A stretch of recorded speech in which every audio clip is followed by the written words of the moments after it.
Hello everyone. तो आज हम स्टार्ट करेंगे क्लास 10 की मैथ। क्लास 10 की मैथ में इससे पहले हम सेक्शन सी को सॉल्व कर चुके हैं। आज सॉल्व करेंगे सेक्शन डी। सेक्शन डी में ईच क्वेश्चन कितने मार्क्स के हैं? 4 मार्क्स के। तो इसमें सेक्शन सी में फर्स्ट 32 वाला क्वेश्चन है। 32 वाला क्वेश्चन का सॉल्यूशन यहाँ पे लिखा है, क्वेश्चन में पढ़ दे रही हूँ या उसकी फोटो बीच में मिल जाएगी आपको। इसमें क्या कह रहा है, Vijay invested certain amount of money in two scheme A and B. मतलब कोई विजय है, उसने कोई सर्टेन अमाउंट ऑफ लगाया है स्कीम में, ए और बी नाम दिया है उसमें। कह रहा है which offer interest at rate of 8% per annum 9%। मतलब अगर ए पे इन्वेस्ट कर रहा है तो उसे इंटरेस्ट 8% और अगर बी पर इन्वेस्ट कर रहा है तो 9% का इंटरेस्ट उसे पर एनम मतलब पर ईयर देना पड़ रहा है उसे ऑफर हो रहा है। He received 1860 as the total annual interest. Last में उसे एनुअल इंटरेस्ट कितना मिलता है? 1860। However had he interchange the amount of investment in the two scheme, he would have received 20 rupees more as annual interest. How much money did he invest? मतलब कह रहा है विजय ने दो स्कीम में इन्वेस्ट करा, ए एंड बी। अगर ए वाली स्कीम में इन्वेस्ट कर रहा है तो उसे 8% का इंटरेस्ट उसे ऑफर हो रहा है, जिसपे उसका पर एनम कितना बन रहा है? 1860 बन रहा है। और अगर इसको हम इंटरचेंज कर तो उसमें क्या हो जा रहा है? 20% उसे ज्यादा मिल रहा है पर एनम में। जो इंटरेस्ट 1860 की जगह इसमें 20 मोर मिल रहा है, मतलब 20 ज्यादा मिल रहा है। तो ये कितना हो जाएगा? 1880 मतलब 1880 हो जा रहा है। तो हमें बताना है कि उसे कितना इन्वेस्ट करना पड़ रहा है फर्स्ट वाले में, मतलब ए में, और कितना इन्वेस्ट करना पड़ रहा है बी में, या 8% वाले में कितना इन्वेस्ट करना पड़ रहा है, बी% वाले में कितना इन्वेस्ट करना पड़ रहा है। तो इसमें हम लेट करेंगे कि x इन्वेस्ट करना पड़ रहा है उसे एट 8% रेट पर, और y इन्वेस्ट करना पड़ रहा है 9% ये रेट पर। तो ये क्या हो जाएगा? 8x, और इन दोनों को जोड़ने पर उसका पर एनम कितना मिल रहा है? 1860 मिल रहा है। तो 8x प्लस 9y परसेंट में, तो परसेंट हटाएंगे 100 से डिवाइड हो जाएगा, 100 उधर जाएगा तो मल्टीप्लाई में 8x प्लस 9y 1860। अब इसमें क्या 20% मोर मिल रहा है, तो 1860 में क्या करेंगे? 20 ऐड कर देंगे। तो इसको सेम इस तरह सॉल्व करेंगे तो क्या हो जाएगा? ये 1,88,000 हो जाएगा। और उसमें क्या कर रहा था? इंटरचेंज करने, मतलब 8x 9y है तो यहाँ क्या इंटरचेंज करेंगे, 9x 8y करेंगे। इन दोनों को सॉल्व करने पर x माइनस वाई की वैल्यू 2000 आएगी।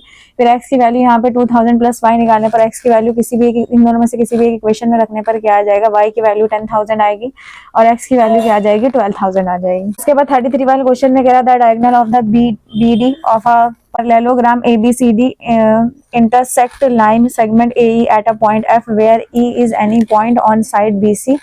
प्रूफ करना है कि DF cross EF DF into EF equal में FB इंटू FA प्रूफ करना है। मतलब एक पैरेललोग्राम में यहाँ पे दे रहा है। तो एक पैरेललोग्राम है, पैरेललोग्राम में हमसे क्या कह रहा है कि एक पैरेललोग्राम है ABCD जिसमें BC का पॉइंट क्या है E, और जो इंटरसेक्शन का पॉइंट यहाँ पे मिल रहा है वो F है। तो सबसे पहले हम इन दो ट्रायंगल्स में देखेंगे, एक ट्रायंगल ये, दूसरा ट्रायंगल ये। तो ये वाला ट्रायंगल क्या है? DFA और EFB में देखेंगे। DFA और EFB में क्या है? ये दोनों क्या है? वर्टिकली अपोजिट एंगल्स हो जाएंगे। तो ये दोनों क्या हो जाएंगे? इक्वल हो जाएंगे। मतलब DFA एंगल DFA इक्वल होगा EFB के। और ये वाला एंगल किसके इक्वल हो जाएगा? इस वाले एंगल के। बाय द प्रॉपर्टी आपने क्लास 9th में पढ़ा होगा इसमें कि क्या होता है, जब भी कोई दो लाइन एक दूसरे इंटरसेक्ट करती है तो ये वाला एंगल किसके इक्वल हो जाता है? ये वाले एंगल के पैरेलली इंटरसेक्ट करती है तब ऐसा होता है। और ये तो पैरेललोग्राम मतलब क्या है? लाइंस आपस में पैरेलल है ऑलरेडी। तो ADF किसके इक्वल हो जाएगा? FBE मतलब ये वाला एंगल इसके इक्वल हो जाएगा। देन ये दोनों क्या हो जाएंगे? ये दोनों ट्रायंगल क्या हो जाएंगे? कॉन्ग्रुएंट हो जाएगा। कॉन्ग्रुएंट ट्रायंगल में हम जानते हैं क्या होता है, अगर इनका रेशियो निकाले, जैसे ADF और EBF, ये दो ट्रायंगल है जो कॉन्ग्रुएंट है। इसमें AD का रेशियो EB इसके इक्वल आ जाएगा DF BF इक्वल में AF एंड EF के। तो हमें क्या प्रूफ करना है? हमें DF EF और FB FA लेना है। मतलब AD वाला सेक्शन को नहीं लेंगे, इस सेक्शन को लेंगे। तो यहाँ पे ये आ जाएगा। फिर इसका आपस में क्रॉस मल्टीप्लीकेशन करेंगे तो DF इंटू EF इक्वल में FA इंटू FB हो जाएगा। तो ये क्या हो जाएगा? इसका प्रूवमेंट हो जाएगा यहाँ पे। इसके बाद 34 का A है, दो सेक्शन है 34 के। इसमें कह रहा था perimeter of a right angle triangle is 60 centimetre. इसकी हाइट हमें इतनी दे रहा है, फाइंड लेंथ एंड बेस हमें फाइंड करना है यहाँ पे। 34 के A वाले क्वेश्चन में हमें क्या दे रहा है? पेरीमीटर दे रहा है राइट एंगल ट्रायंगल।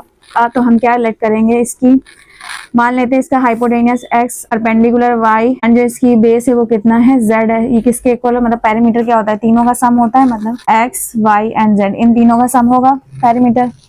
तो हम यहाँ पे क्या लेट करेंगे? इन तीनों का जोड़ने पर क्या आएगा? पेरीमीटर यहाँ पे आएगा 60 सेंटीमीटर। हमसे कह रहा है हाइपोटेनियस यहाँ पे कितना है? इसका 25, हाइपोटेनियस 25 है। तो हमें इसकी लेंथ और ब्रेथ को फाइंड करना है। तो 60 हो जाएगा जब y प्लस z इक्वल में 60 माइनस 25 करेंगे तो ये 35 हो जाएगा। y इक्वल में क्या हो जाएगा? 35 माइनस का z। अब हम जानते हैं राइट एंगल ट्रायंगल है तो उसमें कौन सी प्रॉपर्टी को होल्ड करेगा, पाइथागोरस थ्योरम। तो पाइथागोरस थ्योरम क्या होती है, हाइपोटेनियस का स्क्वायर, परपेंडिकुलर का स्क्वायर प्लस बेस का स्क्वायर। हाइपोटेनियस यहाँ पे हमें कितना दे रहा है 25, तो 25 का स्क्वायर, परपेंडिकुलर में y तो y का स्क्वायर प्लस z का स्क्वायर। तो हम यहाँ पे क्या देखेंगे, y की प्लेस पर हम 35 माइनस z रखें, y की प्लेस पर 35 माइनस z का होल स्क्वायर रखेंगे प्लस z का स्क्वायर। तो इसको सॉल्व करेंगे तो पॉलिनॉमियल की इक्वेशन बनाने के बाद क्या हो जाएगा, z स्क्वायर माइनस का 35 z प्लस का 300। जब इसको पॉलिनॉमियल की तरह सॉल्व करेंगे तो z की वैल्यू 20 आएगी और z की वैल्यू कितनी आ जाएगी यहाँ पे 15। तो जब हम यहाँ पे z की वैल्यू 20 रखेंगे तो y कितना आ जाएगा 15, और जब z की वैल्यू को 15 रखेंगे तो y कितना आ जाएगा यहाँ पे 20।